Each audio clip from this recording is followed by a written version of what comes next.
This little cutie is my original free pattern for a cat with big paws and a bendable tail. It's by far my most popular pattern. So in addition to this free pattern, available on my site and on Ravelry, you can watch this video tutorial. Links to everything are in the description box. In part 2, we'll create the perfect little ears for this cat. We'll also embroider them and sew them in place. I'm Susie Diaz, and together with Miguel Guerra, we create comics and webcomics at 7robots.com. I also love creating handmade toys, and crochet makes it easy. I'll share my patterns here so you can follow me step by step. Welcome to Parasol Geek, Crochet Edition. Bisous, bisous! To start, you'll need your favorite hook and yarn. I'm using a 3mm hook and some DK weight yarn. We'll start by creating a magic ring.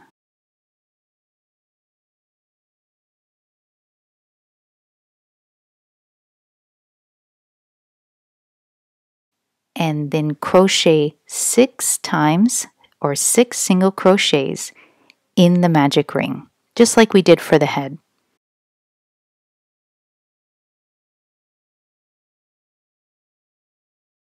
Okay, let's see how many we have. 1, 2, 3, 4, 5, 6. And we'll pull the ring closed. And now the pattern is slightly different. We're going to add an increase and then 2 single crochets all the way around. So this is round 2. 1 increase followed by 2 single crochets.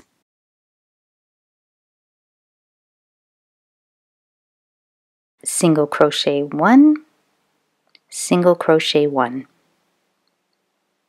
And we'll repeat that. 1 increase, followed by 1 single crochet in the next stitch, and 1 single crochet in the next stitch. At the end of round 2, your stitch count is 8. 1, 2, 3, 4, 5, 6, 7, 8. When I hold this up, you can see instead of a flat circle, it's creating a small rounded point. For round 3, the pattern is 1 increase or 2 single crochets in the same stitch, followed by 3 single crochets in each of the next 3 stitches. So there's 1 single crochet, if I can get it through. 1 single crochet, 1 single crochet, and 1 single crochet. And then we'll repeat that. 1 increase, followed by 3 single crochets. 1 single crochet, 1 single crochet, and 1 single crochet. So at the end of round 3, your stitch count is 10. Round 4 consists of an increase right there, followed by 4 single crochets. 1 single crochet, 1 single crochet, 1 single crochet, 1 single crochet. And then repeat. 1 increase, followed by 1 single crochet, 1 single crochet, 1 single crochet, and 1 single crochet. Your stitch count at the end of round 4 is 12. Round 5 is our last round, and we do a single crochet in each stitch around, so there are no increases. Just straightforward single crochet in each stitch.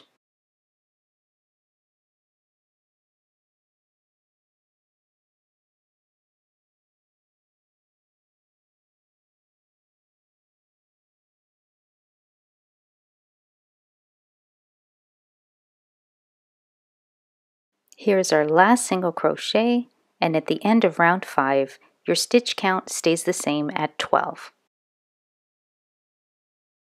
Now you're all done your first ear. Do this again to create 2. Leave yourself a bit of a yarn tail and then cut it with your scissors, and you're all done. Now it's time to embroider the inside of the ear. To be honest, embroidery makes me the most nervous, but we'll do it together. We'll start by creating an outline and then filling it in.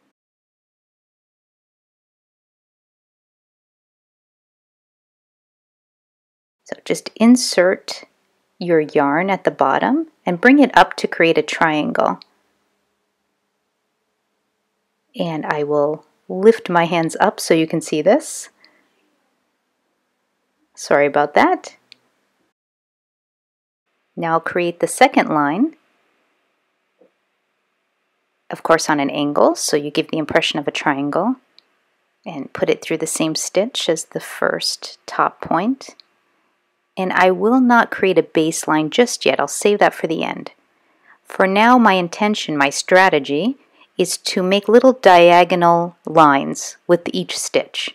You can use whatever strategy you like. This was mine, and again, I'm not very good at embroidery, so I'm sure yours will look much better than this. And the only thing I keep in mind is I try to place each stitch so that the previous line is right next to the next line, if that makes any sense. Place them as close as you can together without overlapping them. It's more work if you overlap. And just go back and forth. If for some reason you don't like it, just undo it. I mean, that's the great thing about crochet. You can always undo and redo. It's like an eraser. So I'm really just trying to place one stitch right next to the previous stitch. I apologize for the camera being so low. I got caught up in the moment and was enjoying doing this and forgot all about my camera. So that says a lot about crochet, but not about my recording skills. And I'm trying to use the outline to hide the ends of my stitches. So there's some spaces that eventually I will fill in, but I'm not going to do it right now. I find it's better to finish and then take a look at everything. And sometimes you can just move the yarn with your fingers to fill in the space, and other times you actually need an extra stitch. Be very stingy with your stitches. The fewer you use, the better it will look.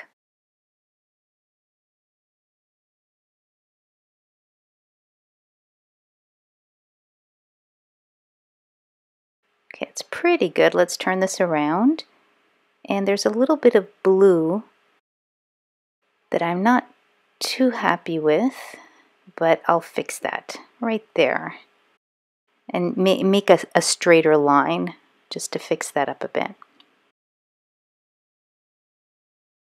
I found through trial and error that if I make too many stitches overlapping, it's very thick and it doesn't look quite as nice. That last stitch should do it. And now I'm going to compare it to my first ear. Make sure they look more or less the same. Now I'm just going to move the yarn around a little bit to where it looks better and fill in any spaces. There we go. And now I'm going to add the baseline, and that will cover my uneven stitches at the bottom.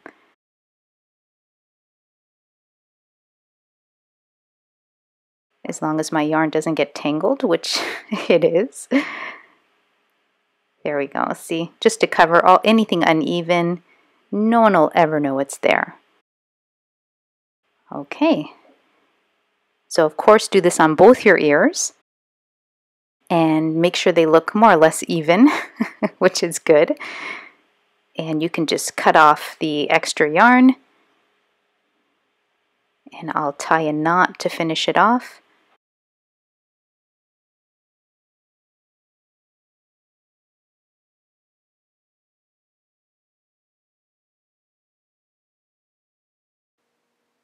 Get your scissors to snip off the extra tail. And you can leave a little and tuck it inside. And then you don't need any stuffing. So we've created our ears, we've embroidered them, and now it's time to attach them to the head. I'm not kidding around.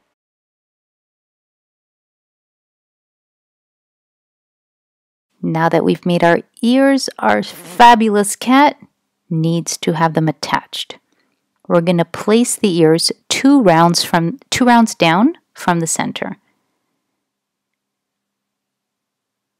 There we go. And you can pin these in place. I did not, but absolutely. If you have any doubts, use pins and just pin them all into place. So this is more or less where I want them. And since it's a circle, just mirror one ear in the same spot as the other. Okay, so I'm 2 rounds down, and I'm just going to make my first stitch.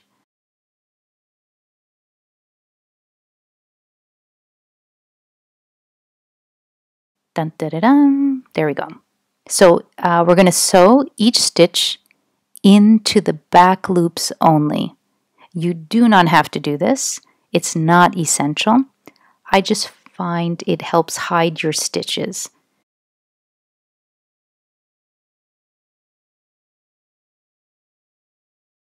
And don't miss any stitches either, so the ears are securely in place, especially if this is for a child to play with. They could be rough. So I'm trying to make this nice and tight and secure. I first made this for my daughter based on her request for a cat with 4 legs that stands up. And I thought, I've never done that before. What can I do? So I make sure you pull your stitches nice and tight if this is for children, because she carried this everywhere.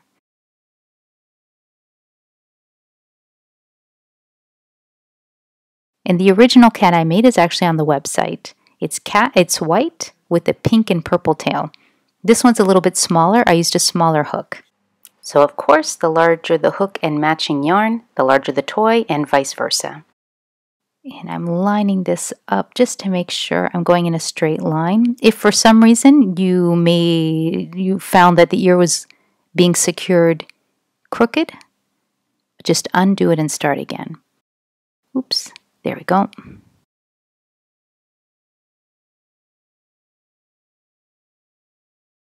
Again, just use your fingers to move the ear into whatever position you need to in order to insert your needle.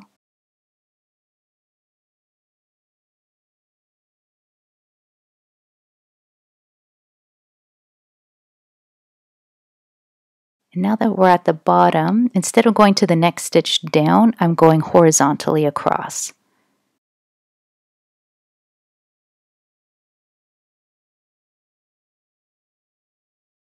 Okay, this might get a little awkward on the other side, but again, try to get it in the back loop only, and don't miss any stitches.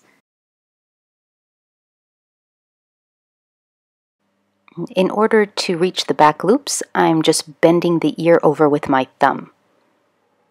Or your finger, anything that'll help you so you can see those stitches. And again, make sure each stitch is secured.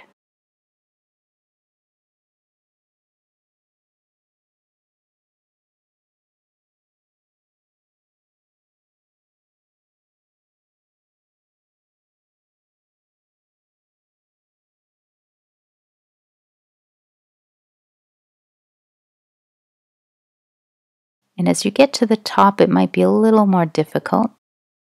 Basically, our last stitch here, which is a bit hard to snag into that back loop. There we go. As long as your stitches look good or you can't see them, everything's good. Okay, and I pulled the yarn end through the back of the head. Once the second ear is attached, I'll exit the yarn tail through the same space as I just exited the first yarn tail. Then I can tie a knot and hide my ends. Now it's time to place the second ear, and I just try to judge where a straight line would be across the top of the head so they appear symmetrical. If your first stitch doesn't work out, you can undo it easily and try again. There is my first stitch.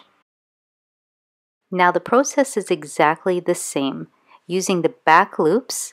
Sew all the way around the ear, and I'll meet you at the end.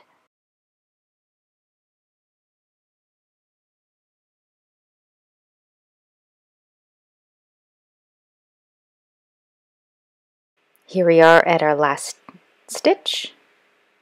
which is a little tricky sometimes.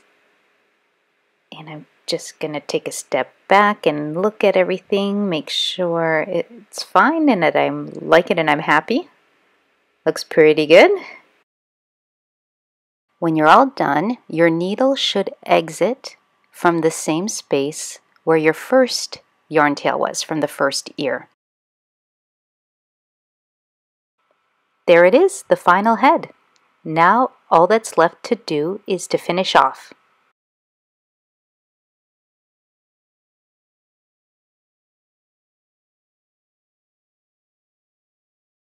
I'm just going to snip the yarn a bit, and I should tie a knot here. I have no idea why I didn't. I would advise that you do, and then hide your yarn tails. So enter your needle in the same stitch again and pull it through anywhere. Apparently with difficulty I'm doing this. And I'm going to enter it again and exit anywhere, it doesn't matter. When you're all done, you just have to snip off the extra ends. Et voila! Now that we're done with the ears, add some more stuffing to the head until it's nice and firm. You do not want to sew the head in place and have it flop over. There you have it, your final head. So have fun inspecting it, squishing it, making sure it's the way you like it. And you can use this as a keychain, something to hang on a bag, or join me for part 3. We'll create a super easy body together, step by step. Life is short, so let's create something good. C'est parti!